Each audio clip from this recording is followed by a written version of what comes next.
The night shift at the Starlight Motel isn't a job. It's a test of endurance, a battle against the slow, creeping madness that comes with absolute silence. Most nights, the only company I have is the low, mournful hum of the ancient soda machine and the flickering neon sign outside, painting the empty parking lot in sickly shades of pink and blue. The world outside simply ceases to exist. It's just me, this desk, and the endless, suffocating quiet. You get used to it, mostly. You learn to appreciate the stillness, the way time seems to stretch and warp. The clock on the wall ticks, but the hands barely seem to move. 1 a.m. feels like an eternity ago. 4 a.m. is a distant dream. Right now, it's just now. Now, a perpetual state of waiting for a dawn that feels like it will never arrive. The air is thick, stale with the smell of old coffee and industrial-grade carpet cleaner. Every shadow seems a little too long, every corner a little too dark. Tonight is different. Or maybe it just feels that way. There's an electric quality to the silence, a weight I can't quite place. I've been staring at the security monitor for what feels like hours. It shows the same for grainy, black and white images on a loop. The empty hallway, the deserted parking lot, the still surface of the unused pool, and a distorted view of the front door. Nothing moves. Nothing ever moves. I've walked the halls twice already, checked every door, listened for any sound, any sign of life beyond the rhythmic drip of a leaky faucet somewhere on the second floor. Nothing. Every guest is accounted for, locked away in their rooms, hopefully lost in dreams. I'm the only one awake in this concrete mausoleum. The only one watching. My eyes are starting to burn from staring at the screen. I push back from the desk, my chair letting out a low groan that sounds deafening in the quiet Premier Need coffee. The pot in the back office has been sitting for hours, probably turned to tar by now, but it's better than nothing. Just as I stand up, a sound slices through the stillness, a sharp, piercing, metallic ding. My heart hammers against my ribs. I freeze, every muscle tensed. It's the service bell, the little silver bell on the front counter, the one that hasn't been touched in, I don't even know how long. Weeks, months. We don't get walk-ins at this hour. Ever. My first thought is a prank. Some kid's messing around.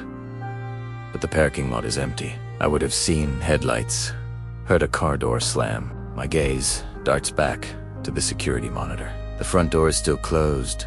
The lot's still a graveyard of asphalt and painted lines. No one came in, no one is there. Slowly, cautiously, I walk from the back office, my footsteps muffled by the threadbare carpet. The lobby is exactly as I left it. Empty. A ghost town under fluorescent lights. The air is still, heavy.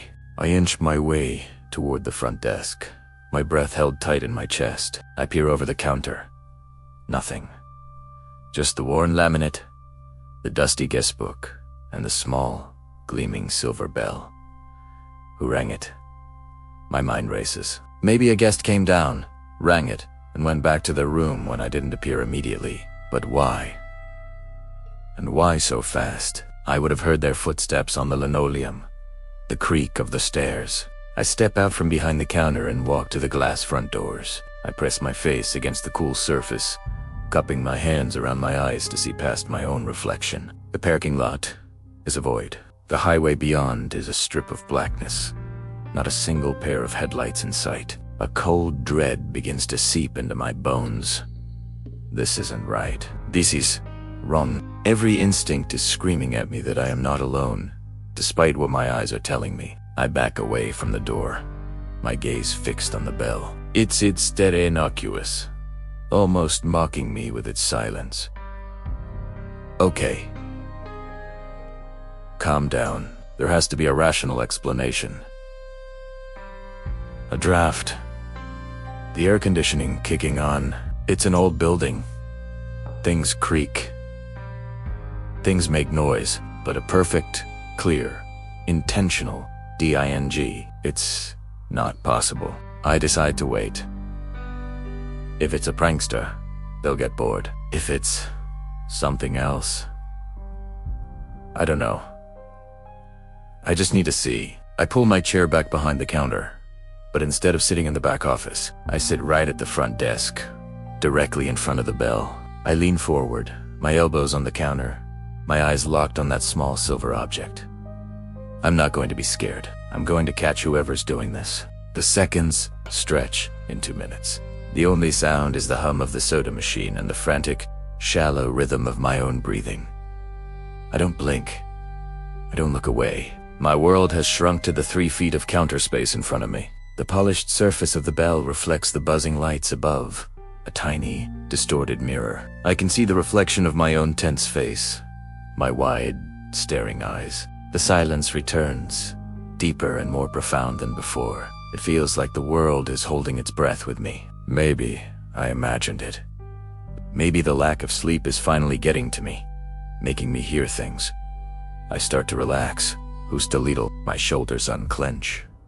It was nothing, just my exhausted mind playing tricks on me. Just the loneliness of the night shift, turning a random noise into a monster. I let out a slow breath, a small, shaky laugh escaping my lips. I must look ridiculous, having a stare down with a hotel bell. My eyes are starting to water from the strain of not blinking. I can finally look away. It's over. It was nothing. And then I see it. It happens slowly, so slowly it almost doesn't register. From the dark void under the counter, right in front of me, something is rising.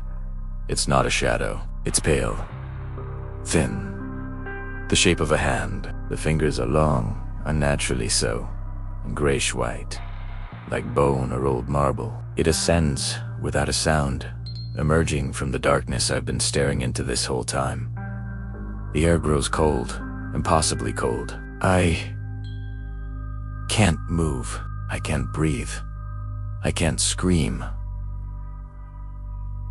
My throat is paralyzed. The hand continues its silent, deliberate ascent. It reaches the edge of the counter. The fingers curl, poised, hovering directly over the bell. It moves with a terrifying grace, a purpose that chills me to my very soul. The pale fingertip drifts downward, slowly, inevitably, until it presses down on the silver button. D-I-N-G.